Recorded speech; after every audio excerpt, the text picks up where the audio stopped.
Jesteśmy w Krzemionkach, niedaleko Opatowa Świętokrzyskiego. Od czwartego tysiąclecia przed naszą erą do tak mniej więcej połowy drugiego była tutaj kopalnia krzemienia. I obecnie również wydobywa się krzemień, ale raczej w celach artystycznych, a dzisiaj jest tutaj Festiwal Kultury Prehistorycznej. Dobra. Będą rekonstruktorzy, będzie piwo, będą też Rzymianie, ponieważ najwyraźniej trochę anachronizmu jeszcze nikomu nie zaszkodziło. Chodźmy.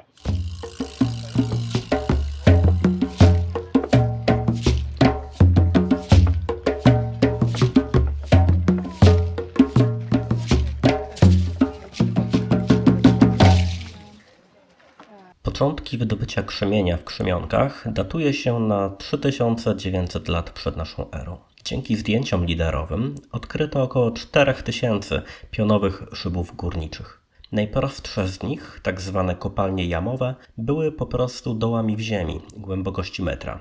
Szyby ułożone są w parabolę, o jednym ramieniu dłuższym. Kształt może wynikać z tego, że tak właśnie w okresie Jury pomiędzy 200 a 140 milionów lat temu wyglądała linia brzegowa, która z czasem uformowała skały wapienne i krzemienne. Doły budowano wzdłuż tej linii. W całych górach świętokrzyskich i okolicy można znaleźć krzemień po prostu na polu. Skały krzemienne znajdują się płytko pod powierzchnią ziemi i traktory orzące pola kruszą je i wydobywają kamienie na powierzchnię. Jednak te w Krzemionkach i zwłaszcza te wydobyte głębiej spod powierzchni ziemi odznaczają się lepszą jakością.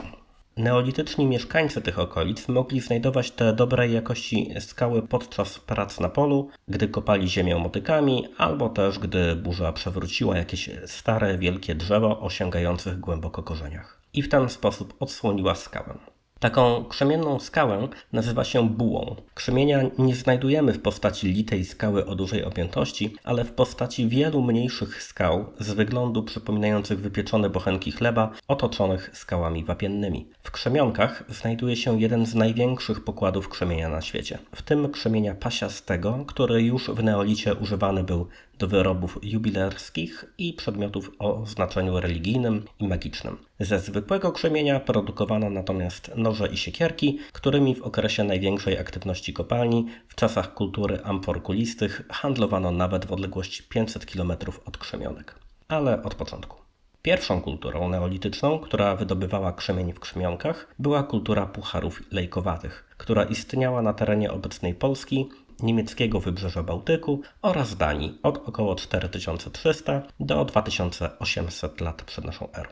Nazywamy ją tak ze względu na charakterystyczny kształt naczyń glinianych, jakie znajdujemy w wykopaliskach. Miski lub puchary o wąskiej podstawie i szerokim brzegu. Badania genetyczne sugerują, że ludzie tej kultury przyszli na tereny Krzemionek z zachodu i oprócz typowego dla neolitycznych rolników pochodzenia od migrantów z Anatolii, którzy przybyli na nasz kontynent jeszcze kolejne 2500 lat wcześniej, byli również spokrewnieni z mezolitycznymi łowcami-zbieraczami z zachodniej Europy. W samych Krzemionkach nie istniała w tych czasach stała osada, być może ze względu na trudny dostęp do wody pitnej lub i złą jakość gleby. Znaleziono jednak ślady osadnictwa na położonym 15 km na południe wzgórzu Gawroniec w okolicach Ćmielowa.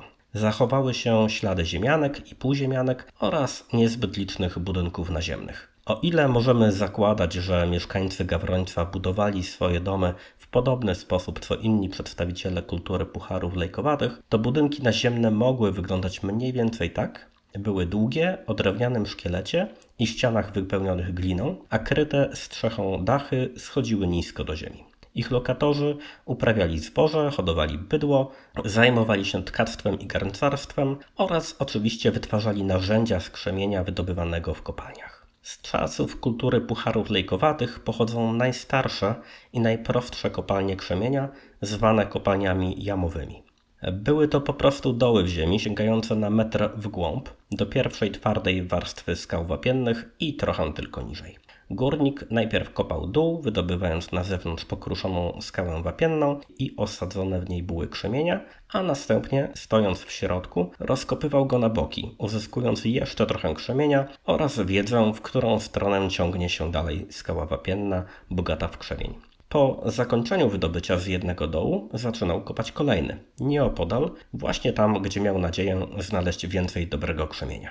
Dopiero kultury późniejsze, kultura amfor kulistych oraz kultura ceramiki sznurowej budowały dużo większe i bardziej skomplikowane kopalnie. Tak zwane kopalnie niszowe, komorowe oraz komorowo-filarowe. Lecz również w ich przypadku nie możemy mówić o kopalniach takich jak nowoczesne kopalnie węgla kamiennego. Na terenie krzemionek znajduje się co prawda podziemny tunel, którym można się przejść i zwiedzić miejsca pracy neolitycznych górników, ale jest to współczesna konstrukcja. Prehistoryczne kopalnie krzemienia, nawet te największe, powstawały jako pojedyncze szyby górnicze, kopane z powierzchni w głąb ziemi i głębokie na 2,5 do 3 metrów w przypadku kopalni niszowych lub do 7-9 metrów w przypadku kopalni komorowych i komorowo-filarowych. Pod ziemią, wokół szybu, wykopywano krótkie chodniki, a wzdłuż nich komory. Ale aby sięgnąć do złoża położonego dalej, po prostu wychodzono na powierzchnię i budowano kolejny szyb.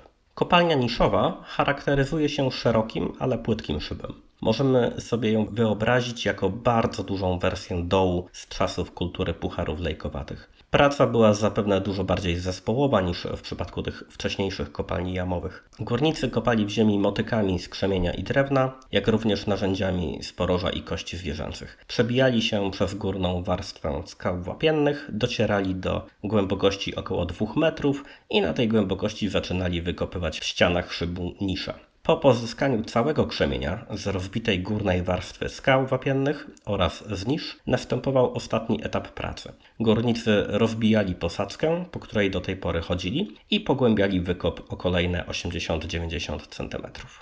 Na tej głębokości znajdował się kolejny pokład krzemienia i po wydobyciu go praca w kopalni była zakończona. Wapień usuwany z pomiędzy pokładów krzemienia był przenoszony do wnętrza wyeksploatowanych już nisz, co zabezpieczało strop przed osuwaniem się.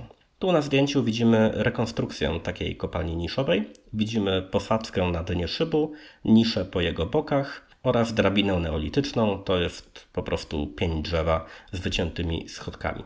Ta rekonstrukcja kopalni niszowej została udostępniona dla turystów w kwietniu 2009 roku.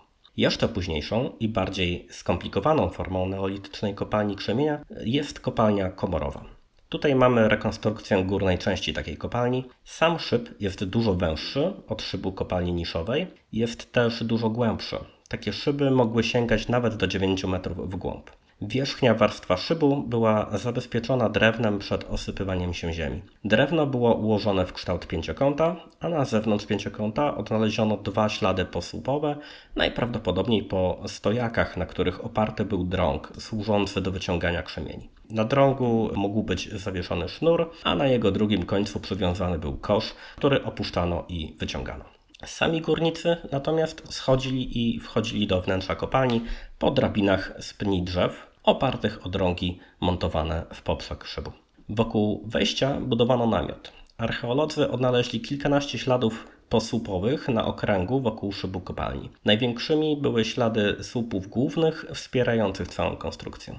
Namiot był w całości kryty, dzięki czemu zabezpieczał wszystko, co było w środku przed działaniem wiatru i deszczu, ale też nadmiernym światłem słonecznym. Wejście do środka namiotu było jedno, ale już w środku ścieżka rozdwajała się. Jedna wiodła do wejścia do szybu, druga do miejsca, w którym górnicy odpoczywali, jedli oraz wytwarzali i składowali narzędzia. Odnaleziono ślad po palenisku, resztki naczyń glinianych i kości zwierzęce ze śladami obgryzania, czyli ślady po sporządzaniu i spożywaniu pożywienia, jak również dużą ilość ciemnych, drobnych łupków. Łupki to jest czysty odpad przemysłowy, czyli część, z której już nie dało się zrobić narzędzi.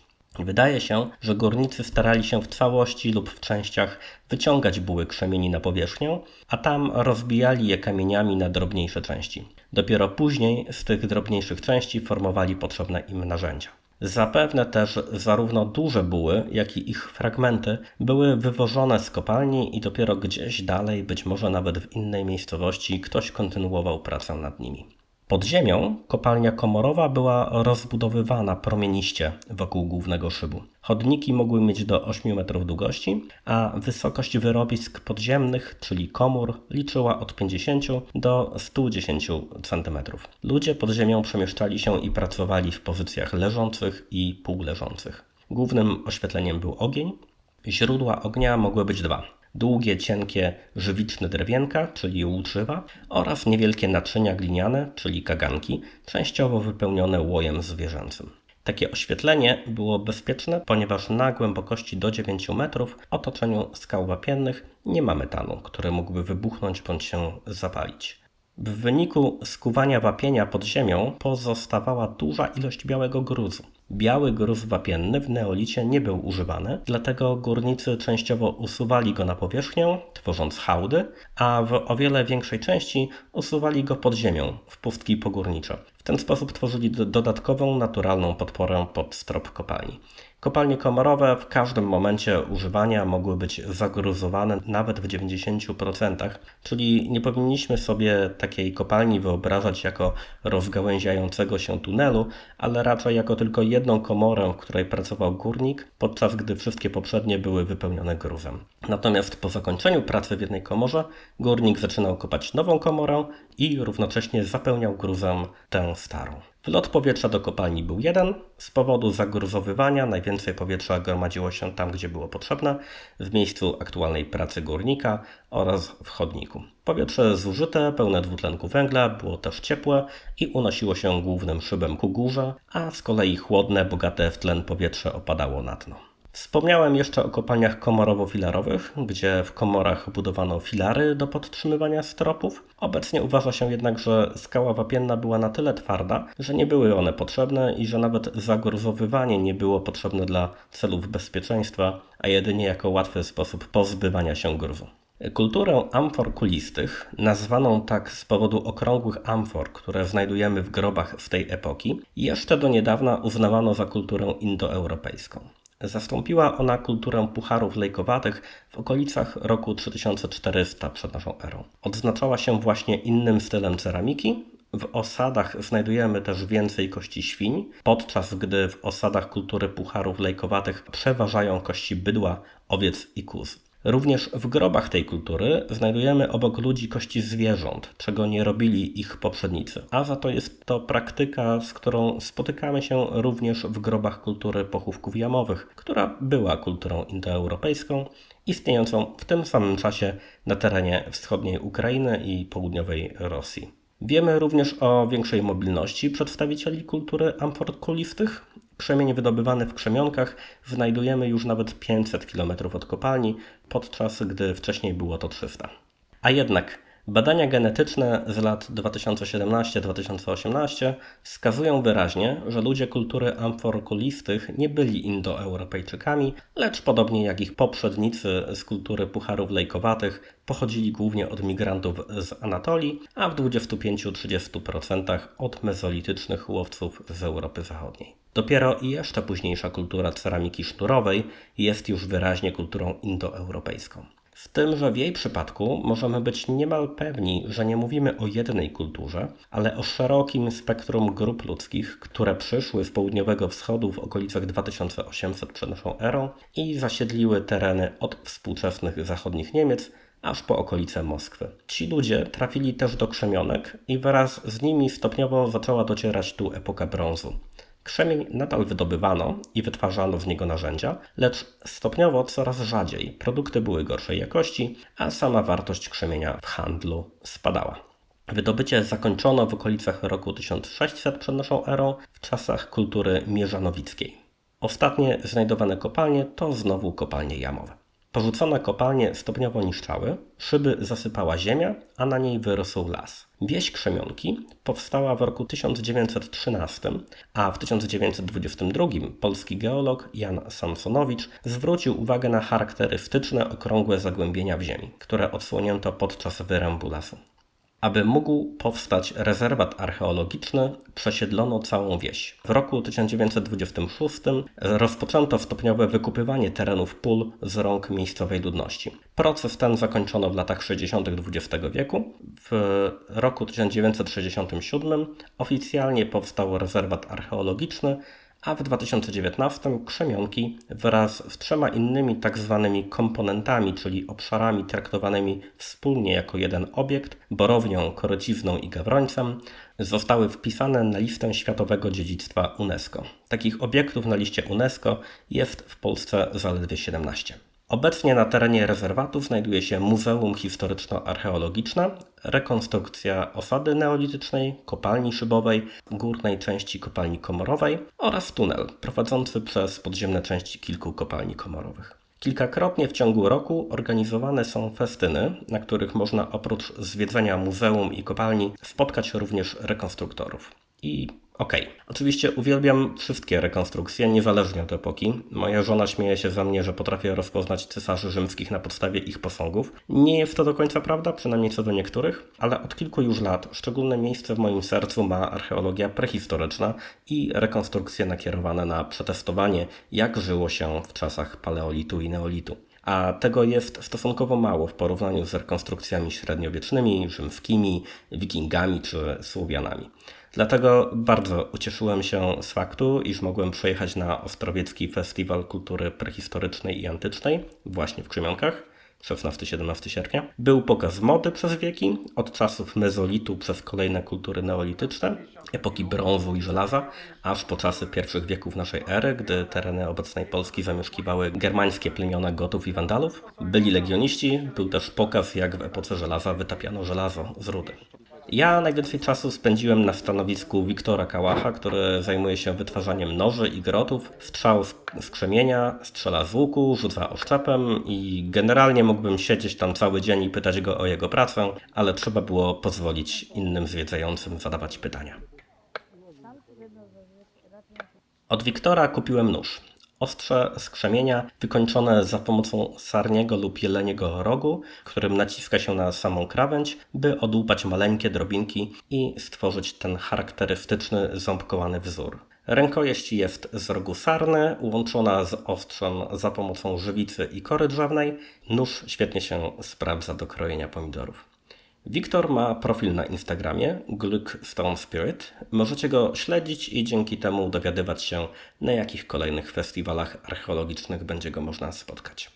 Nie wszystko jednak jest tak piękne jak kluczyki z krzemienia pasiastego. Paradoksalnie skały wapienne, które nasi neolityczni przodkowie uważali za gruz, mają obecnie większą wartość dla gospodarki niż buły krzemienia, które można w nich znaleźć. Wapień używany jest m.in. w budownictwie i w użyźnianiu gruntów rolnych. Kilka lat temu, jeszcze za czasów poprzedniego samorządu w gminie Ożarów, na której terenie znajduje się korycizna, czyli komponent trzeci, wydano dla prywatnego przedsiębiorcy zgodę na wydobycie piachu i wapienia na obszarze buforowym. Tu na mapie widzimy zaznaczone żółtymi granicami strefy buforowe wokół wszystkich 4 komponentów UNESCO. Korycizna jest oznaczona symbolem K3, jest dużo mniejsza od krzemionek i mniejszy jest też jej obszar buforowy. Prace wydobywcze na tym terenie mogłyby doprowadzić do zniszczenia samego obiektu w wyniku wibracji i zanieczyszczeń, a krzemionki jako całość mogłyby stracić status dobra światowego UNESCO, ponieważ wszystkie 4 komponenty są ujęte na liście jako jeden obiekt. Byłaby to 3. taka sytuacja na świecie, gdy obiekt jest usuwany z listy UNESCO.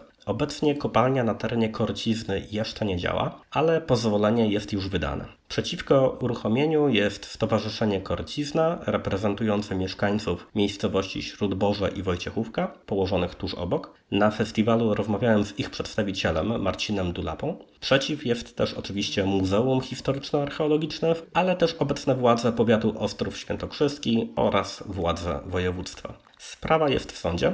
Jeśli dobrze rozumiem, oprócz możliwości cofnięcia pozwolenia, innym rozwiązaniem jest wykup lub wymiana działek należących do przedsiębiorcy na inne o podobnych parametrach.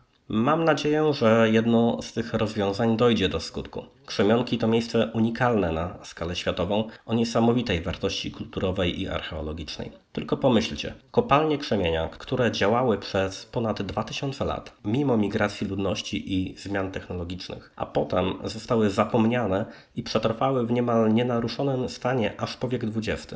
I gdy w końcu je odkryto, niemal natychmiast zdano sobie sprawę z ich wartości i objęto ochroną, dzięki czemu każdy z nas może obecnie stanąć w miejscach, w których pracowali nasi przodkowie 5 do 6 tysięcy lat temu. Niezwykła jest też pasja ludzi, którzy dbają o rozwój i ochronę tego miejsca. Pracowników muzeum, członków Stowarzyszenia Korycizna, jak również rekonstruktorów. W tym miejscu chciałbym gorąco podziękować wszystkim osobom, z którymi rozmawiałem na festiwalu i którzy zgodzili się na robienie zdjęć i nagrań wideo. Bez nich nie udałoby mi się zrobić tego filmu. Fajna zabawa?